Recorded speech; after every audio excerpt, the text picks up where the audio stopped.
Villisca, Iowa is a small Midwestern town. Prior to the year 1912, it was largely undisturbed by violent crime. It was a town of little action, as those living in it led simple lives, working, raising families, and attending school and Sunday church service. It was June 9th, and a Children's Day service had just been wrapped up. Families departed and headed towards home, where they would have dinner together, tuck their children into bed, and awake for the duties of the following day. The Moores were among these families. Following the service, Sarah and Josiah Moore returned to their home with their 4 children, as well as 2 of their daughter Catherine Moore's friends, Lena and Ina Stillinger, from a neighboring family. The next morning, neighbors grew worried when Josiah Moore never showed up to work. It was increasingly worrying when Lena and Ina had not yet called home to check in as they had promised. Mary Peckham, a concerned neighbor, contacted Josiah's brother Ross to investigate.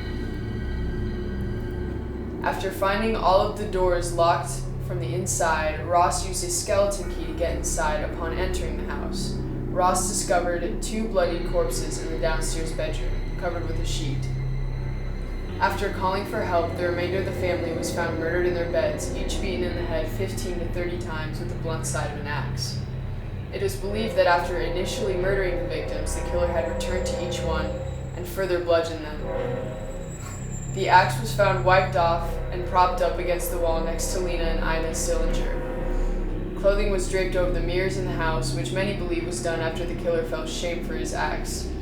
While the murder itself was brutal, it was done with thorough preparation. The killer had taken steps to prevent viable evidence from being found and successfully eluded police, as it is believed they were never found.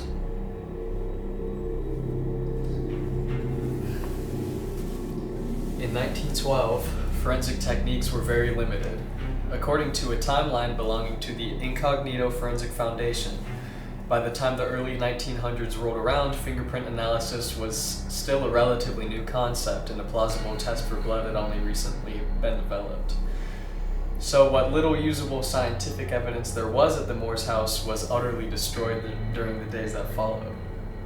A review essay written by Lawrence Larsen and David Atkinson, both from the Iowa State Historical Society, reveals the multiple ways in which members of the town created obstacles in the investigation.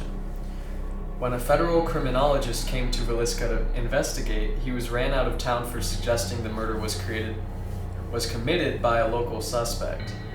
Of his own volition, the town marshal allowed almost 100 spectators to walk through the house, leaving fingerprints on the murder weapon, amongst other things. Allegedly, a few spectators even took pieces of skull from the victims. I wonder how that would work. You just pluck it, bro. Pluck it. You just pluck and pocket. you pluck and pocket, bro. Which is disgusting because there would still be like brain matter and blood. You just wipe it off on your jeans. On your overalls because you're in Villisca, Iowa. Yeah, so because of these events, no scientific evidence was used in the investigations. People around town provided their own insights, and these various insights blossomed into full-fledged theories, naturally. While many of these theories have circulated surrounding the 1912 murder of the Moore family, along with 2 other people, we found that the most viable theory suggests that the act was committed by an organized serial killer who was later linked to dozens of other murders spanning across the country.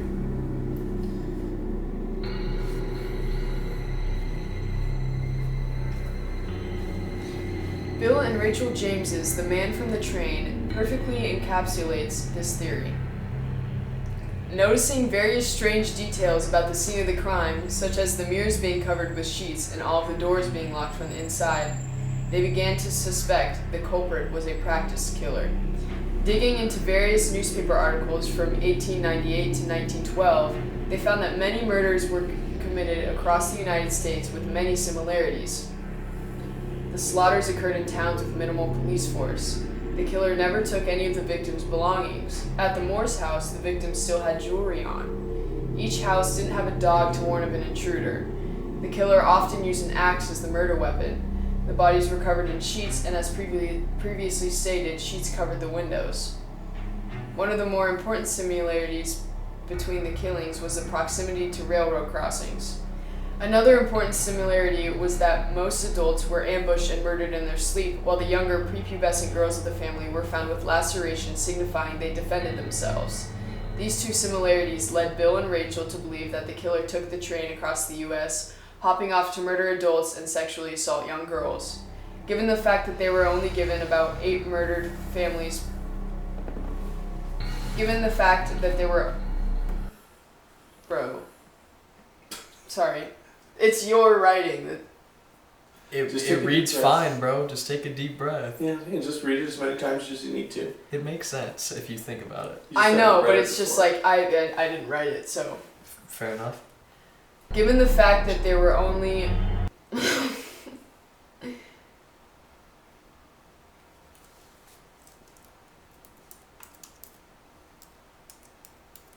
You're changing it? Yeah. There only were... like, that's... We are leaving this in. We're leaving this part in, because it's hilarious. Given the fact that there were only about 8 murdered families per year in the U.S. at that time, and the fact that these murders had such peculiar details, the likeliness of them being connected seems quite high. It would also make sense for the killer to never be caught, as the thought of a serial killer wreaking havoc... wreaking havoc... It's gonna make me think of Wreck-It Ralph. Wreaking havoc... Oh, fuck. I'm just gonna redo that sentence. You think Dr. Lee will let us curse? No. It would also make sense for the killer to never be caught, as the thought of a serial killer wreaking havoc across the U.S. likely seemed inconceivable at the time.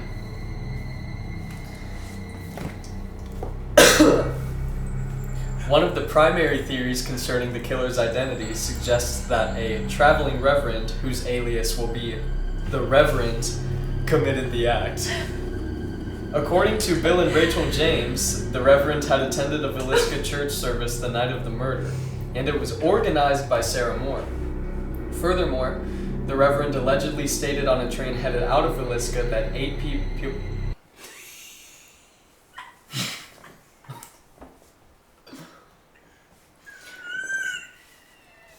Furthermore, the Reverend allegedly stated on a train... Wait! Do we need to stop recording? No. Furthermore, the Reverend allegedly stated on a train headed out of Villisca that 8 people had been murdered before anybody had known about the case.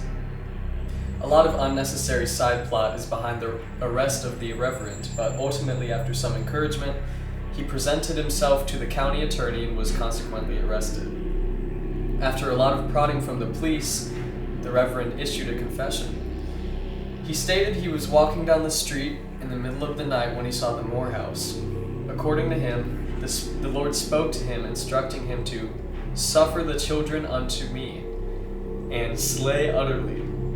He then proceeded to head to the house, find the family's axe, and murder everybody.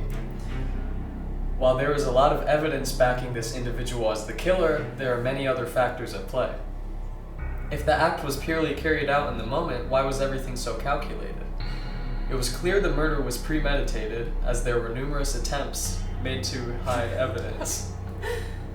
Dad, what are you looking at? He's just trying to freak us out. Yeah, you're playing. Furthermore, a man of his stature was highly unlikely to swing an axe 100 to 200 times. He was known to be abnormally small, often referred to as the Little Minister in documents.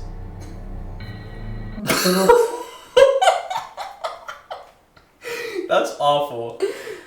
The axe marks in the wall from the perpetrator's backswing was too tall for the Reverend to possibly reach.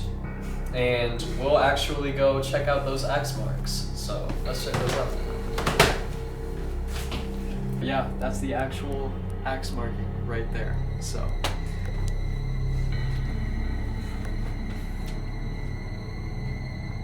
Insane.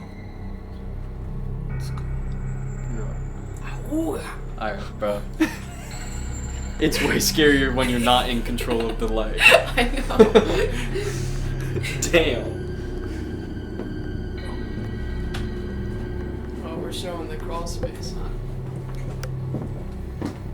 Where he hid. Yeah, this is where they think the killer would have hid and tracked what the family was doing and where they were at. You can see some balls and stuff that people left in there for there's children. Oh, that scared me. We were in the dark the entire time you're doing that shit, boy. Sorry. It was natural for the Reverend to confess, as the cops had been harassing him the entire night, with other police posing as prisoners encouraging him to confess. The allegations concerning his knowledge... Cops. Oh, that's good. Sorry. The allegations concerning his knowledge of the murders were revealed years after the actual crime was committed. The people who allowed the Reverend to stay in their house the night of the murders claimed that he had never left the house. Lastly, the courts acquitted him of all charges. So, while the evidence that he was the killer is there are too many holes to be sure it really was him. Overall, the train theory seems to be more solid.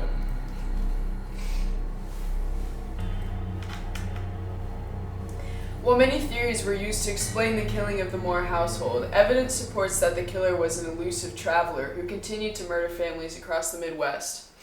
While a traveling preacher confessed to the crime, the holes in his story, as well as his history of mental illness, leave the theory less than viable. The similarities between the Moore killings and those believed to be carried out by the same culprit are undeniable. It is important to remember that citizens at this time were frightened. The thought of an experienced murderer traveling by train was a terrifying concept, especially when there was barely any evidence lending to his identity or even the motive for his crimes. Pinning the crime on other people or creating their own theories was a way for them to feel safer in their homes. As it has now been over 100 years since these murders, we can view the tragic deaths of these families from an unbiased standpoint and potentially use the findings to learn about the patterns of killers. Well, there we have it. There we have it.